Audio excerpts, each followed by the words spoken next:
Universal values. What an important topic in our global village. In our global village, we need shared values that transcend national religious self-interest so that we can coexist peacefully with others and between nations. Values allow people to understand each other, to stabilize human interactions, and values-driven behaviors increase cooperation and trust between people and between nations. To act morally in our interconnected world, we need to know how the world operates and what the problems are. The greatest crimes in modern history resulted not from hatred and greed, but from ignorance and indifference. Hence, our first universal value emerges. We need to care enough to seek to understand the problems that we face as a human race and how we can cope with them. Since the beginning of history, humankind has faced four great enemies: ignorance, conflict, famine, and disease. To overcome these, people of the world must work together. And the first step is for us to find shared values that will underpin this cooperation. You may ask, since I'm talking about the importance of universal values and the importance of values in general, do shared universal values really exist? In 1947, the United Nations convened a group of the world's best-known philosophers to study whether an agreement on basic principles was conceivable. A conclusion was reached, the conclusion was reached that some things are so terrible in practice that almost no one will publicly approve them, and that there are certain public goods that are so widely valued that almost no one could oppose them.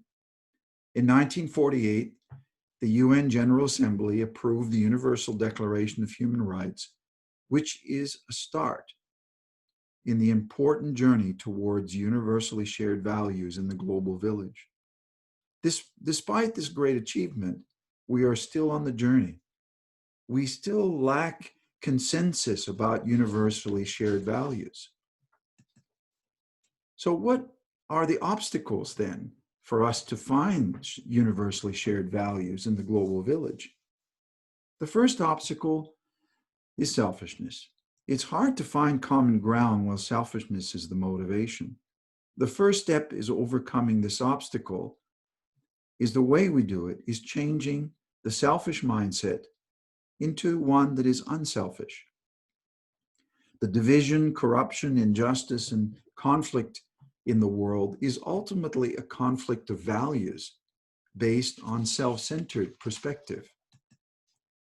The second obstacle is the need to formulate a convincing values framework that will appeal to the mind and the heart. Religious traditions in history have played a significant role in fostering shared values.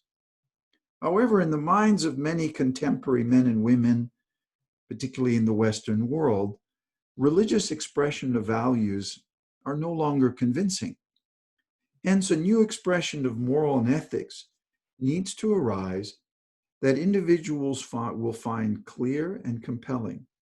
A system of thought that unites past, present, secular, religious thought, philosophy, and science can provide such a new expression of values and morality. The third obstacle is the idea that value-free choices exist. This is a contradiction in terms because value judgments are preconditions for the choices and action we consider important. As a human race, we've made value judgments as to what is better. Justice and human rights are better than injustice. Altruism is better than selfishness. Honesty is better than dishonesty. And empathy is better than callousness. The fourth obstacle is the certain absence of consciousness, of global consciousness in the minds of human beings. We need to find shared values in the global village. Without shared values, we cannot set clear global policies about how countries manage immigration, for example. Well, you might say that we do manage immigration well around the globe. But when we see how difficult it has been to resolve the current refugee crisis around the world, we must conclude that nations have not found enough shared principles or values to address this crisis. We cannot determine our shared obligations as national and global citizens. We cannot guide scientific and technological development ethically and sustainably. We cannot set fair trades and policies for economic trade without shared values. We may consider shared values to be important. So therefore, this brings us to the question: what universally shared values what are they, and which values can be considered universal? I've been thinking about this for more than 40 years, and I'm still reading and thinking about it. Here's my humble attempt to find a value system that can be universal, intellectually and spiritually satisfying, authentic, and meaningful. However, listing and justifying a particular list of values as universal is actually a very complex exercise for at least 4 reasons, which I will list here. First, when formulating frameworks, moral frameworks, we are confronted with the pluralistic nature of society, making such formulations challenging. After all, people believe all kinds of things. Second, moral judgments that we make, we must recognize that they can be very subjective based on our own views of the world. Third, describing moral values leads to the recognition that moral concerns fall within the same domain. So for example, if we take 2 opposing positions, those 2 opposing positions can draw on the same moral value of justice to defend their view. Hence, justice becomes the foundation, but the views are different. How do we decide who is right? And fourth, some moral values are shared across cultures, while others vary between social groups and cultures. Relativism maintains that morality is not universal. When you take that argument, the moral relativism, and you push it to its logical limits, it must be concluded that moral values in the end are subjective and to some extent non-rational. Fearing indoctrination of a particular worldview, we may decide, well, let's stay away from defining moral values. However, relativism and permissiveness, live and let live, is not the answer either, because it holds no genuine moral authority. And second, if we have conflicts, intractable values conflicts can occur in the absence of shared values. But how do we find unity of purpose when we face a crisis? Usually, what's interesting is we look to shared values. I've been asked many times by people, John, whose values? Which values? Who decides? These are valid questions. The questions I have often asked myself are, when I think about values, is do I seek power or truth? Do I pursue morality or pleasure? Do I serve my interest or the interest of others? It seems to me that people spend far more time and effort pursuing power, wealth, pleasure, than truth and the common good. In a consumerist world, the supreme value in some way is pleasure and happiness. In this sense, power, wealth, pleasure, knowledge, and fame can be considered the primary driving values. However, it could also be argued that morality is also the legacy of human beings across faith, culture, and time. So let us briefly consider the basis of morality, what humans have discovered or wrestled with or thought about throughout history. For example, some moral philosophers emphasize moral rules that need to be followed regardless of the situation. These are sometimes referred to as categorical imperatives. Applying the truth and moral rules to everyone is the way to guarantee universal morality. These rules must be followed irrespective of consequences and of who you are. Most would say there's a lot of truth in that, but also most would say that in some way we need to show some flexibility with rules depending on the situation. So therefore, this categorical imperative doesn't quite always work. Well, just ask a parent. The reason for this is that moral imperatives do not always satisfy the dictates of love. In ancient Greece, Socrates and Plato attempted to establish absolute values by pursuing true knowledge and based on reasoning. Reasoning was the way forward. However, trust in our ability to act rationally and morally based on rational thinking alone is questionable. It's questionable when we consider how we have managed even climate change. So really, is rational thinking the basis for universal values? Another approach is to judge people based on the consequences of their behaviors, and that these behaviors contribute to the greatest happiness for the greatest number of people. Sounds perfect. Behavior is the basis for absolute values because values are relative, based on one's view. And this is why tolerance and not to hurt others is important in Western thinking.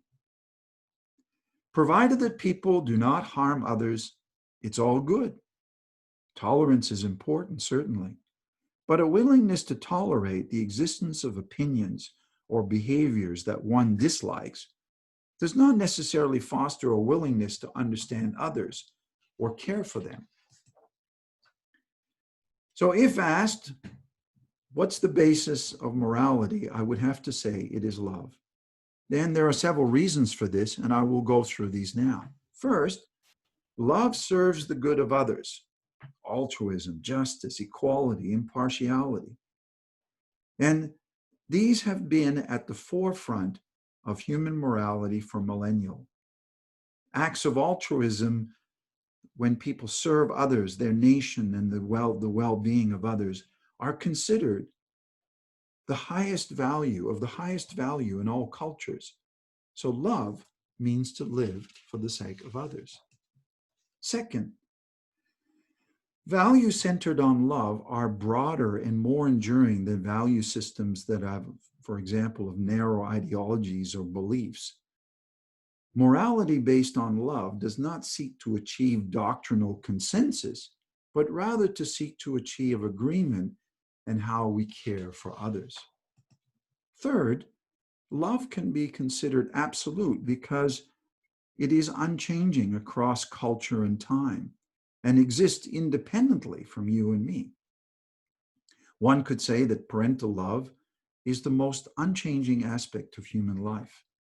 One could argue that this standard of love in the family has never changed in history. This is despite the fact that people have not always loved their families the way they should have. Fourth, rationality is not enough for people to act morally. We know this. The bound of love creates a strong incentive for people to act morally towards the other. Fidelity between husband and wife, friendship, and trustworthiness are all really driven by love. We may know that being faithful and trustworthy is right, rationally, but it is love, the love that we feel for another, that drives those behaviors. You just have to be a parent, a sibling, a spouse, a friend, to know that love is the basis for absolute standard of values. This is the magic of love, is that we are accountable to each other based on the ethics of love, the ethics of fidelity, of care, of justice, are based on true and unchanging love. And fifth, love is also the basis for justice and equality. Because if we love someone, we would not consider treating them unjustly. Love is the basis for equality between a grandfather and a grandchild, between husband and wife. Husband and wife are equal in love. In love, there is no discrimination based on color or nationality. Love is truly impartial. Finally, we need to consider what the underlying values need to be in the global village. As our world shrinks, people are challenged to overcome national, racial, religious barriers and to learn to live together in harmony. All humans have obligations towards others in the human race. A spirit of cooperation can only be attained when human beings come to view themselves as members of the same human family. We need to develop, in that sense, a genuine appreciation for the diversity of faith and cultural traditions that exist in the global village. Second, we need to understand spiritual values and their role in the global village. This is where many organizations, the UN or other great international organizations, are not really understanding this point or applying this. Spiritual traditions can play a role in fostering universal values that are global in nature, because historically religions have focused on really the big questions of life rather than just mere political or national interest, although religions can also focus on that. But the high ideals have not. They've been global in nature. From a spiritual perspective, a standard of values that serves the welfare of others is unchanging and global, is basically based on God's love. Dr. Moon referred to this as absolute values perspective. Many spiritual texts share a common view that the way to achieve goodness must include the ethics of love and self-sacrifice, which has formed the basis for religious virtues, such as how do we live for others, such as the idea that we should treat ourselves as we should treat others like we treat ourselves. In Hinduism, to love is to know God. And Confucianism encourages us to embrace universal love and to embrace all people. Buddhism maintains that compassion is a mind that savors only mercy and love. Thank you for listening.